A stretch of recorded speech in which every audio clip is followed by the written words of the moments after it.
कोई भी शब्द का जो है हमारा बाइबिल या भारत का संविधान हमें आजादी नहीं देता कि किसी के भी धर्म को नीचा बताएं या उनकी आस्था को ठेस पहुंचाएं। हम ऐसे शब्दों का यीशु मसीह को लोग गाली देते हैं सोशल मीडिया में, फेसबुक में, तब हमें ये क्यों बोला जाता है कि मेटा से रिपोर्ट आएगा तब कार्रवाई करेंगे, हमारे पास लेटर आएगा मेटा से, साइबर से, तब हम उस पर जांच पड़ताल करेंगे और कार्रवाई करेंगे। क्यों ऐसे ही तत्काल प्रभाव से उनको गिरफ्तार किया नहीं जाता? क्यों वो लोग जब हमारे आस्था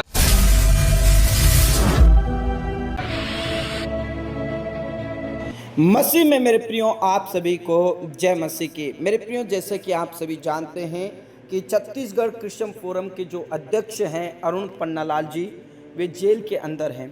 और जेल के अंदर क्यों गए हैं ये आप अच्छे से जानते हैं, क्योंकि सोशल मीडिया पर एक पोस्ट पर शिवलिंग को लेकर उन्होंने एक टिप्पणी करी, कमेंट किया, और उस बात से लेकर आरएसएस और बीजेपी और जो हिंदू लोग हैं उनके भावनाओं को आहत पहुंची, उन्हें ठेस पहुंचा।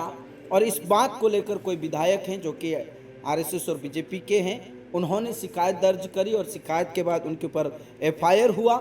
एफआईआर के बाद उन्हें जेल के अंदर डाल दिया गया है मेरे प्रियो। लेकिन अभी एक मेरे पास वीडियो क्लिप निकल कर आया है अरुण पन्नालाल जी के कमेंट पर जो टिप्पणी हुई है उन बात को लेकर संयुक्त मसीह समाज के प्रदेश अध्यक्ष प्रभाकर सोनी जी, जो आप अच्छे से जानते हैं प्रभाकर भाई को, जो कि मसीह समाज के लिए हमेशा खड़े होते हैं, उनकी साथी लोग और भीम आर्मी के लोग सभी मसीह लोगों के लिए खड़े होते हैं। उन्होंने एक बहुत ही ज़बरदस्त बात को कहा है और उन्होंने ये भी कहा है कि हम किसी भी प्रकार से गलत टिप्पणी पर या गलत बातों पर हम मसीह समाज उसका साथ नहीं देते हैं और हम उसका विरोध करते हैं। मेरे प्रियो, आइए हम इस वीडियो क्लिप को देखें, उसके बाद में हम बात करते हैं।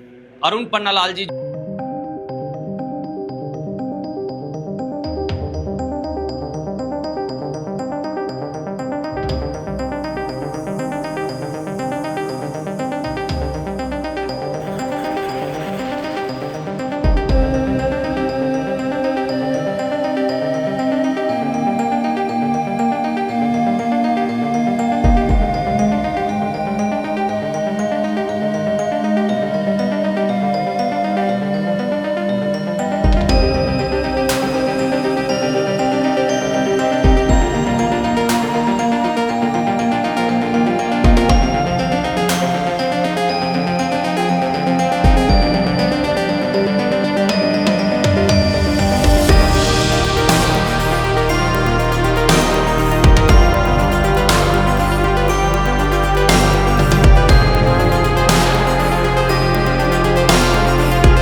मेरे प्रिय, जिस प्रकार आपने इस वीडियो क्लिप को देखा और हम स्पष्ट करना चाहते हैं कि हम कभी भी किसी भी देवी देवता के खिलाफ में या उनके बारे में टिप्पणी करना उनका हम समर्थन नहीं करते हैं, या किसी ने जो अपमान किया है उनका हम समर्थन नहीं करते हैं।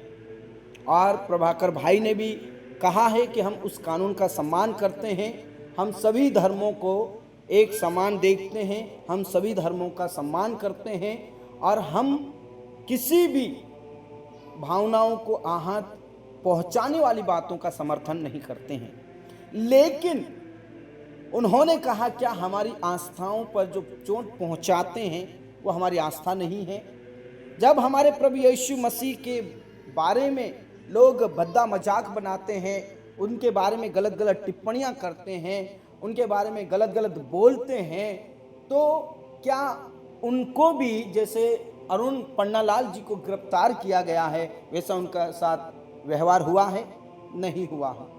मेरे प्रिय, आप जानते हैं कि जब क्रिसमस का समय आता है, जब गुड फ्राइडे का समय आता है और बहुत सारे ऐसे ओकेशन आते हैं जिसमें हालेलुया को लेकर या प्रभु यीशु मसीह के जन्म को लेकर या प्रभु यीशु मसीह के क्रूसीफाइड को लेकर गलत गलत टिप्पणियां करते हैं और कहते हैं तुम्हारे यीशु मसीह तो 4 किलो में ठोकर मर गया, और कई प्रकार के से गलत टिप्पणियां करते हैं, लेकिन उनके खिलाफ में कोई भी एक्शन नहीं लिया जाता है। यह हमारे भारत देश के अंदर है।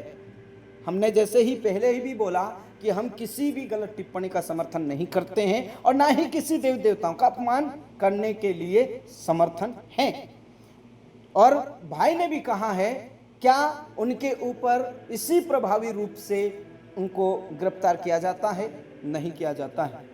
जब हमारी भावनाओं को लोग ठेस पहुंचाते हैं, जब हमारी भावनाओं को आहत पहुंचाते हैं और जब हम शिकायत दर्ज करने के लिए जाते हैं, तो फिर कई प्रकार के बहाने पुलिस करती है और उनके ऊपर कार्रवाई नहीं होती है। ये प्रभाकर भाई ने कहा है और ये 100% है। मेरे प्रियो, हमारे भारत देश के अंदर विशेष एक समुदाय को सपोर्ट किया जाता है। हालांकि हमारा भारत देश धर्म निरपेक्ष देश है, हमारा भारत देश लोकतांत्रिक देश है, हमारे भारत देश के अंदर कई धर्म के लोग पाए जाते हैं और हम हर एक धर्मों का सम्मान करते हैं। हमारा संविधान कभी भी किसी को इजाज़त नहीं देता कि आप इस धर्म का या उस धर्म का अपमान करो और उनकी भावनाओं को ठेस पहुंचाओ, और कई प्रकार की ऐसी बातों से हमें रोकता है। लेकिन आज हमारे भारत देश के अंदर एक समुदाय, विशेष समुदाय को लेकर पूरा सपोर्ट करते हैं और दूसरी भावनाएं आहत नहीं होती है। दूसरे धर्म के लोगों के बारे में कुछ भी बोलो, उनके ईश्वर के बारे में कुछ भी बोलो, वहाँ पर इस प्रकार की कार्रवाई नहीं होती है। मेरे प्रियो, आखिर में यही कहना चाहूँगा, अरुण पन्नालाल जी के लिए प्रार्थना करें, प्रभु उनको मदद करे, सहायता करे और प्रभु परमेश्वर उनके साथ हो, और लगातार प्रार्थना करते रहें। ये साजिश है या गिरफ्तारी है, इसका खुलासा और भी करेंगे। परमेश्वर आप सबको बहुत आशीष दे। बाकी इन सारी बातों से आपकी क्या राय है, आप ज़रूर हमें कमेंट बॉक्स में अपनी राय दें। God bless you. सबको जय मसीह की।